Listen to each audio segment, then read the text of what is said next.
Yeah, I mean, there's more opportunities now, I think, than ever. There's just a ton of money coming into the state. It's such a business-friendly environment. We're seeing more deals now, I think, than ever come across the desk.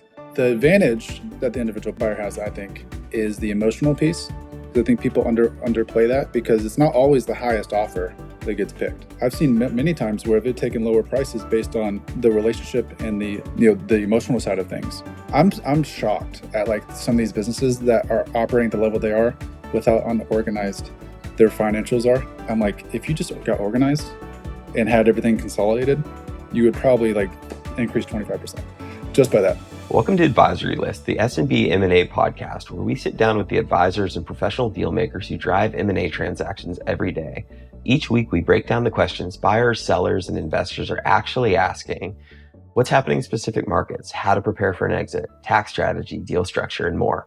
Whether you're an owner planning for your exit, a PE group or family office sourcing deals, or an advisor trying to stay ahead of the market, this show is for you.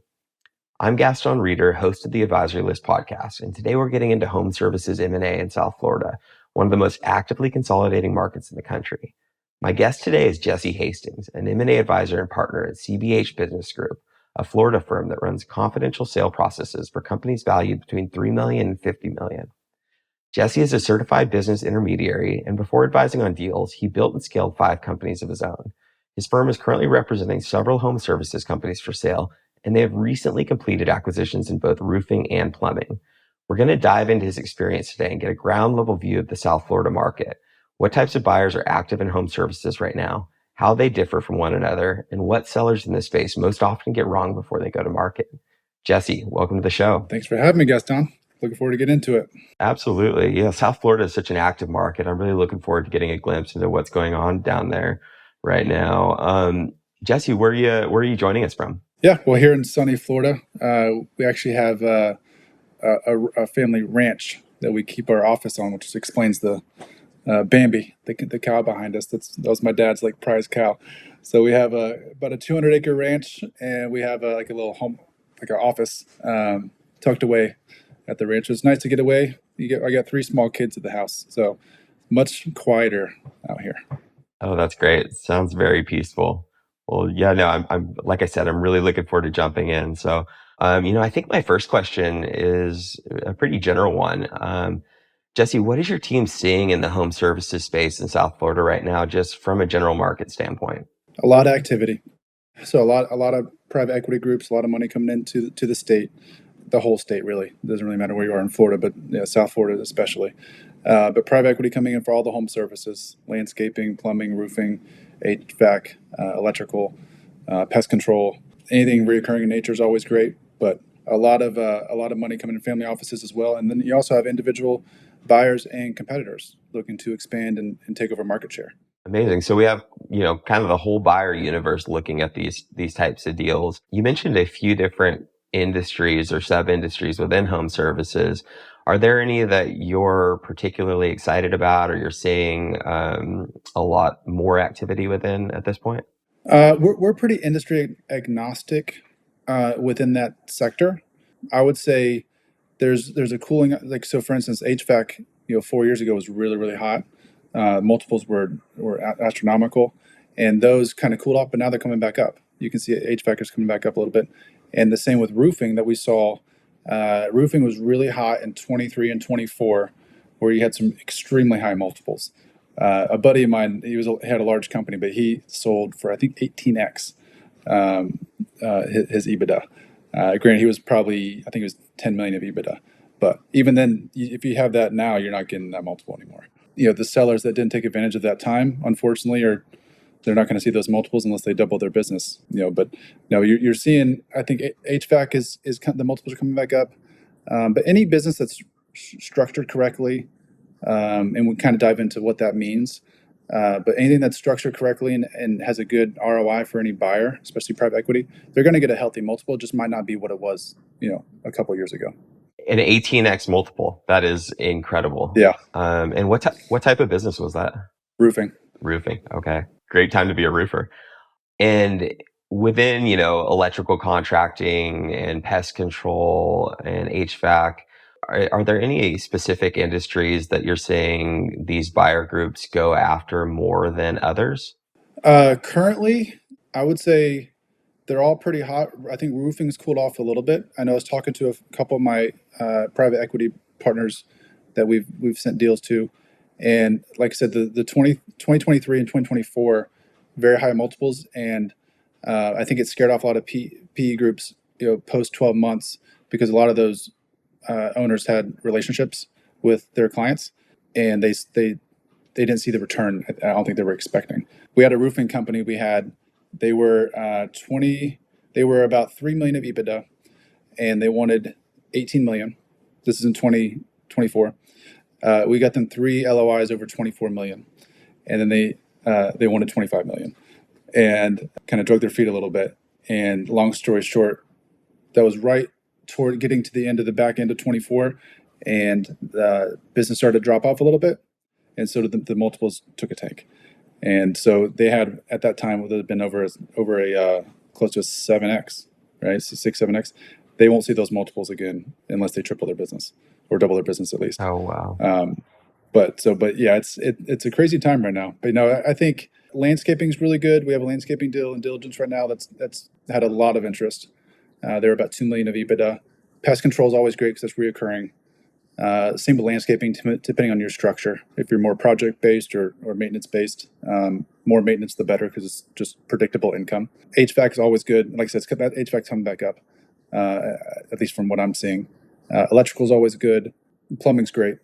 Plumbing's great. But like I said, in Florida, HVAC, you can't really go wrong with that. Like you're going to have business year-round. We're either hot or warm. Like it doesn't. That's about it. Jesse, you mentioned quite a few different types of buyers. Could you walk me through how those different buyer groups differ from one another in this space? I would say private equity, they're definitely looking, it depends on the size of the business. So if you're 2 million of EBITDA and up, they're probably looking at you, if they don't have one already, as they're looking at you as a platform, which basically means they want to come in and buy that company and then bolt on other smaller companies outside of that. Even with Florida, how hot it is and the business friendly environment that we have, they've even lowered that, I feel like, down to closer to, not all of them, but I know some, their platform or companies are down to like 1 million of EBITDA.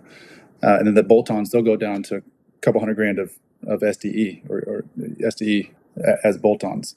Individual buyers, you're not going to, the higher EBITDA businesses, they're probably not going to go after as much because it's usually like an SBA buyer.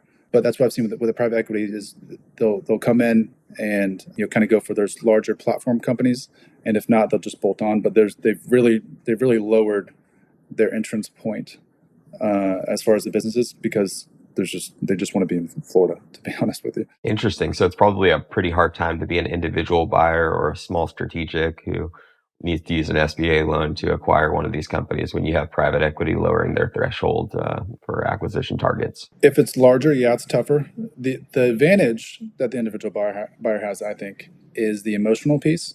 I think people underplay that because it's not always the highest offer that gets picked. I've seen that multiple. It's about 50-50, but it just depends on what the reason for the sale is for the seller. If it's a distress, like a health issue or something they have to get out of, they'll probably take the higher price. But I've seen many times where they've taken lower prices based on the relationship and the emotional side of things, where maybe the individual buyer might be slightly lower in price, but their plan is to keep it and not flip it in 3, 5, or 7 years, which is typical PE. They want to keep it and preserve it and keep all the employees on and kind of keep it for their family legacy. And people underestimate the power of the emotional pool. I think this is a very emotional time for a seller. Like it's the most emotional time probably ever for them because it's literally their baby they're getting rid of. And so when you have someone come in and say, hey, I might not be at this price, but I'm a little below it, but this is my plan. This is what I'm going to do with your baby, your company. That has a lot of weight. So that's an advantage that the PE groups don't have because that's not their play. I mean, they're keeping it for 3, 5, 7, sometimes 10, but for a short window. So that's an advantage I think the individual buyer has that is not talked about very much. No, that's great to point out. The hidden advantage of being able to bring that emotional security that the business is still going to be ran by an individual and employees are going to stay in place, so on and so forth. Completely understandable. And what about pure strategic acquisitions? Are you seeing anything there? Yeah, you see that as well. We had, but there's pros and cons of that too, because a deal we have under diligence now in the landscaping space, basically there was a strategic coming in, but it kind of scared the seller a little bit because they weren't a direct competitor, but their territories kind of butted up to each other, and so on paper strategically, yeah, it sounds great, but then the seller was worried because what if the deal doesn't go through in diligence, which a lot of deals don't, and now they have all your information, all your your SOPs, everything, um, and they can use that against you. And so that's the con. But the pro, obviously, you see it.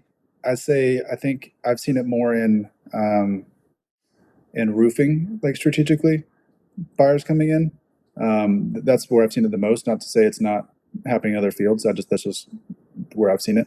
But it's definitely, I would say that's the third most of the buyers that I see. It's usually PE, which sometimes could be strategic, or individual coming in. Wow. So yeah, the line between a competitor and a strategic could oftentimes be thin.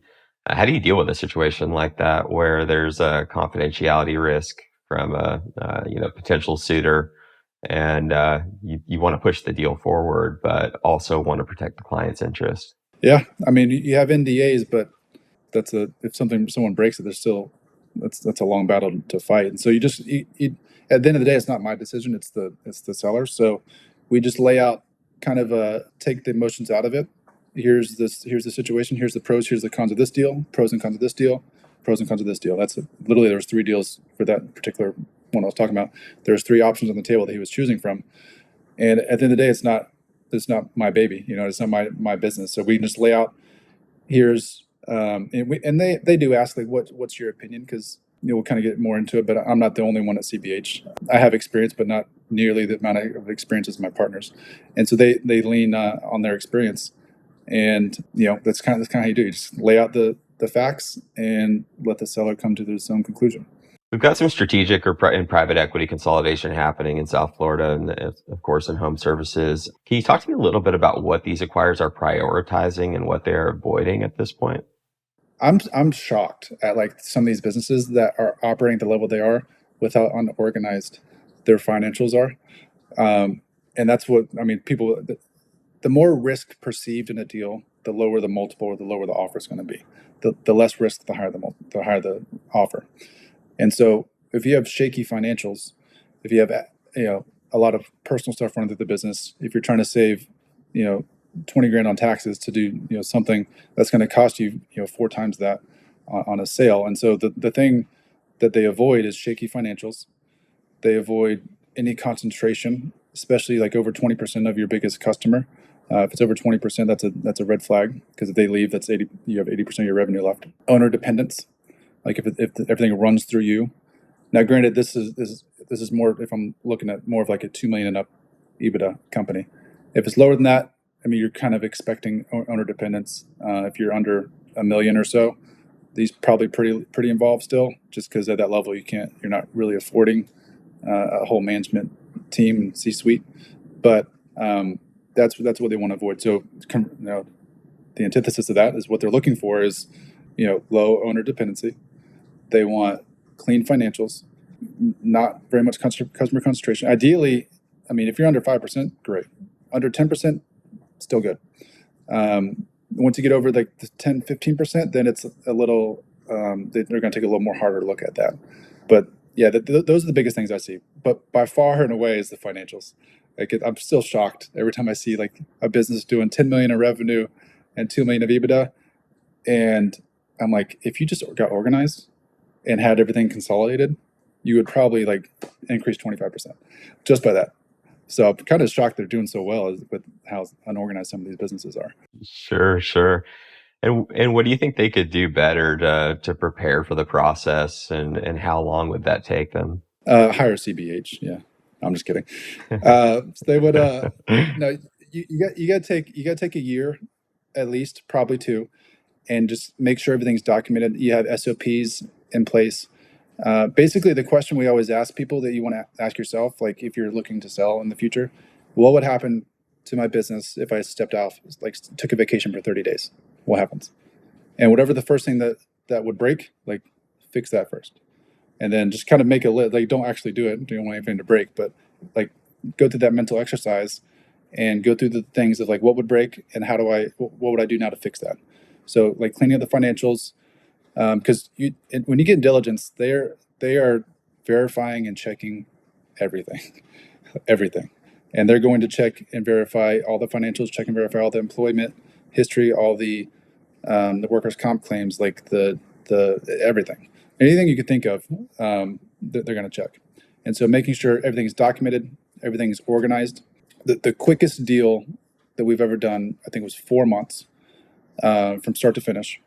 And it was in the home services industry, and it wasn't a small. It was a $12 million sale, but that was the quickest because small plug is Richard, who's one of my partners, is an accountant. He did their financials, and everything was so documented, so easy to pull. Any report they requested was to them in 10 minutes or less, and it was the smoothest transaction we've ever done because they were organized, because they took the time to set up everything now. So when they were ready to sell, they didn't have to prep or worry about anything else. Everything was already ready to go. Certainly. So, good preparation goes a long way before going to market. This is the third time I've heard this in our last 3 episodes. So hopefully our listeners are taking notes. Yeah. Common denominator. Absolutely. Yeah. South Florida is a rapidly consolidating market. There's a lot of activity going on. If we take a look at the individual buyers, the small strategics, even competitors coming in that don't have institutional capital or significantly deep pockets, how is the market receiving them? I know we touched base a little bit on that as far as the emotional aspect of the sale, but is there anything that you could expand upon based on your experience with those particular buyer groups? Yeah, I mean, it really comes down to that, because as long as you're in the ballpark of price, like they're not going to take something that's 50% less than what private equity is, but the relationship it's undervalued, I think, because private equity, you're probably going to have several people you're talking to, and they got to go through a board, and there's a lot of moving parts. Not bad, it's just different. So it's just like whatever everything's so nuanced. Like it depends what the seller, what his situation is.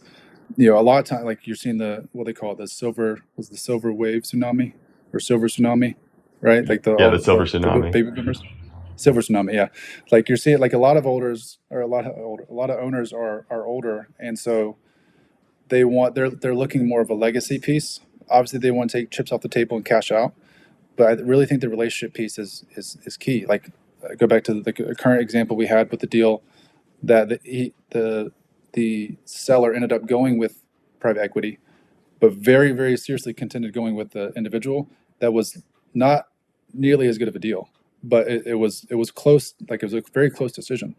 It was probably I think it was a million less cash at close and a significantly higher seller note with a less interest rate. But he still was very close to taking that because of the relationship piece. Because it was an individual, it wasn't a team that you had to go through 10 people that are looking at all your books and everything. So it's just different. It just depends on what the seller is. But I think that the relationship and the emotional side, I think really, is undervalued, I think. Sure. And so with that particular individual buyer, they were not using SBA financing on that, or were they? They were using SBA financing. Yeah. Okay. So where's the gap, or where's the threshold, I should say, of what private equity will consider? Because if we're looking at SBA financing and you're saying, hey, most deals are penciling at 3 times seller's discretionary earnings, but a private equity group will pay a 6x multiple. How does an individual or a small strategic that needs to use an SBA loan come into the market and find a deal with that gap in between them? Yeah. That's a tough one. So, if I was putting myself in their shoes, I would probably start small and kind of grow through acquisition to be able to acquire those larger, leverage your way up and kind of acquire those larger businesses. Because you're not, if it's a 3X and 6X, that's hard to compete. even though as much as they love you, they don't love you that much. You know what I mean? So if it was me, that's what I would grow through acquisition, and then maybe grow your market share that way, and then to be able to acquire, maybe be backed by a family office or find some private capital, and then kind of work your way up the food chain. If it was me, and it depends on what industry, but that's the route I would take probably. Absolutely. Absolutely. No, that's very helpful. And, I threw out that 6x multiple, but, you mentioned that private equity was moving downstream as far as their add-on acquisitions. If we were to look at, one of these smaller add-on acquisitions with, several hundred thousand in earnings versus a few million, what are the multiples that you're seeing at that range, or have you had experience on that? Yeah, they're definitely lower, obviously. But I would say they go up as you go up, uh, Sure. your net. But I would say I think probably 3x ish, 2.5 maybe. Occasionally two. Like it depends on how again how messy the books are, and how much the customer concentration is. But I think a healthy, like say you're at 250 uh, of SDE. You're probably at three. 2.5 to 3, depending on the industry, because they'll typically pay a little, maybe a half a turn more for a bolt-on, because they have less work to do because they already have typically management in place in the area, in the territory. So it takes a little less of expenses to get started. So you could probably get a 3x or so if you want to be conservative too, but probably 3. So at that range, then the individuals and the small strategics actually have a fighting chance with valuation, Yeah, because their SBA loans are probably yeah, coming in pretty similar. Yep. Okay. yeah. Interesting. At that level, Interesting. it's pretty even playing. As you go up, it gets a little tougher. Of But course. when you're at that level, I think you got a little more of a fighting chance. Amazing. Amazing. That's good to hear. Jesse, you're doing quite a few deals in the space. I'm sure you've gathered quite a bit of intelligence. When you're talking to some of your prospective clients, or in the past, when you're talking to your clients before they onboarded, what are they most commonly getting wrong before they go to market? It's not going to be a sexy answer, but it's going to go back to the financials. One, financials, but they're getting. I think the price they have in their mind is not the price someone typically wants to pay for their business. There's usually a pretty big gap there, and so the gap is usually filled with getting your financials in order and getting like everything prepped. And again, it takes. You mentioned the last couple guests have said this similar thing, but it takes a year, probably two, but at least a year of getting everything in order, getting your SOPs, getting your financials in order. But I would think, or I think that there, from what I've seen, I'm trying to think if there's been one that hasn't. I think every seller thinks their business is worth more than it is, and I'm probably the same way. Like my business, I have a business outside of this. I think it's probably more than what it's worth, more than what someone would pay for it too. But your business is only worth what a willing buyer is going to pay for it. At the end of the day, you have to go into their shoes and see what they're looking for. And that's kind of what I like to do. Is I talk to buyers all day long. I've talked to like 5 already today. It's only almost lunchtime. I probably have 4 missed calls from other buyers, but that's what I know what they look for. Then that's what they look for. They want clean financials. They want the less perceived risk, the better. Less customer concentration, owner dependency low, and if possible, recurring revenue. Obviously, is great. But that's kind of what that's what we're looking for. Outstanding. Outstanding. So I'm hearing, the financial issue come up quite a bit, as we mentioned, and can certainly appreciate that. I think that's something for our listeners that are considering a sale to definitely drill it down on prior to an exit. But it also sounds like, you're conveying a general trend just towards business fundamentals, towards having management in place, having a diversified revenue stream, focusing on recurring revenue, so on and so forth. Is that fair to say? Yeah, and the thing I always tell every seller, or not even so, just anyone that owns a business, is always build it to sell. Even if you don't sell, your life's gonna be better because you're not gonna be the guy for everything. And then if you need to sell, you're ready. Like you always want to build it to sell. I think I've heard that so many times from so many people I look up to, and different mentors from afar. Build it to sell because it's going to make your life easier. One, worst case, it makes your life easier. best case, you're ready when you want to sell. No, amazing advice. Thanks for that wisdom. So, Jesse, as we wrap up here, I just wondered if you wanted to talk about anything from a general market standpoint as it relates to specifically South Florida. Anything else that you'd like to convey about what's going on down there, activity you're seeing, opportunity, so on and so forth? Yeah, I mean, there's more opportunities now, I think, than ever. There's just a ton of money coming into the state. It's such a business-friendly environment. Happy to, I'm not sure how this works, but like if someone wants to reach out or whatever to get more kind of detailed, where it's kind of hard with a platform to go into specifics with confidentiality, but we're seeing more deals now, I think, than ever come across the desk. This is probably the most deals I've seen come across the desk since I've been doing this. The competition on those deals, is it pretty fierce in the home services space? Are you seeing 120 buyers on each deal, or what does that look like? Yeah, no, especially if it's a good a business that is structured the way we talked about, you're going to have so many inquiries. Like it's crazy. Like we had a deal. It's a window and door company that is structured really well. It's probably $4.5 million of EBITDA.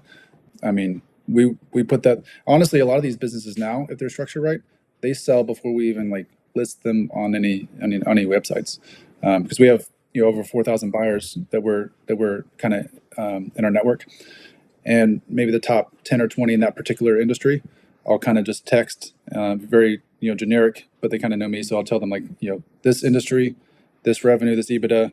I'll tell them the kind of the revenue mix. The other thing I forgot to mention too is new construction. That's one factor that private equity looks at a lot.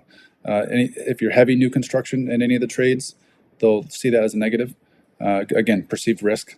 So the more risky something is perceived, the less the multiple. So I'll let them know, hey, this much new construction, this much in roofing, this much re-roof, this much new construction, this much resi, this much commercial, $1 million of EBITDA or whatever. And then a lot of times we'll have it sold, or at least LOI on the table before it goes to market. Oh, wow. Yeah, no, that's great. And hey, such an important point to bring up, and really love that you brought that to the table. The difference between install work and bid work and new construction versus maintenance and service contracts and what have you. That benefit stream is valued drastically different, correct? 100%. Yeah, that's dramatically different. And even so, new construction is one thing, but even if you look at custom homes, which I think is a little more insulated from any type of pullback or recession, because typically those type of people are top 1 or 2%, and they're not going to be affected by the market as much. But even them, some PE groups, not all of them, but a lot of PE groups look at that as equal or even worse than just general new construction, like tract homes. So, but yeah, anything new construction just is perceived risk. So you want to keep, if you're in roofing, for instance, you want to keep your new construction probably under 20%, probably under 10%. I mean, as low as you can, because honestly, the margins aren't very good anyways, and a lot of the GCs are a pain. But yeah, any industry, you want to kind of keep your new construction exposure to a minimum. Absolutely. No, thank you for that. Makes a lot of sense. I may not take on a huge landscaping project as a property developer or something along those lines, if the market's in a downturn or something along those lines. However, if I have properties that are active and leased, I still have to get the grass mowed and the hedges trimmed and the sprinklers working correctly. Yep, absolutely. The more sticky the revenue, the better. Yeah. Amazing. Well, Jesse, this has been so insightful. I really appreciate you taking the time to join us today and share your industry expertise and what you have going on in the market. Where could people find you if they want to get in touch? Yeah, CBHBusinessGroup.com. All of our contacts on there. We have valuation calculators if someone's curious about what their business is currently worth. We built out a valuation calculator that goes by industry. Ask you a series of questions. A lot of the questions we talked about today, a lot of things you look at today, or Jesse at CBHadvisory.com. That's my email. But we're a small team. There's 4 of us here. It's family owned. My father's our broker. He's been in business. Everyone here has either bought or sold or done both. personally. He had the largest garage door company in the Southeast region at the time when he sold to private equity group in the early 2000s. And then Richard, who I briefly mentioned with the financials, he's been a CPA for 40 years. Has done several hundred transactions. He's a wizard. He's not going to small talk you to death, as most accountants won't. But he is a wizard with QuickBooks and getting you organized in numbers, your numbers right. And then we have a gentleman, Santiago, who handles a lot of our marketing. But all four of us work on every single deal together. So that's why I like, because it's so relational to this industry. We try not to make it transactional, but everything's relational. So all four of us are on every deal, on every call. And so you kind of get four sets of eyes looking at everything. So far it's working. Amazing. Yeah, it sounds like it. It sounds like a powerhouse team. Really appreciate you joining us today. So that's it for this episode of Advisory List. If you're a buyer, seller, or advisor in this space, head to advisorylist.co to explore the directory, join the community, or get matched with the right advisor for your deal. New episodes drop weekly. See you next time.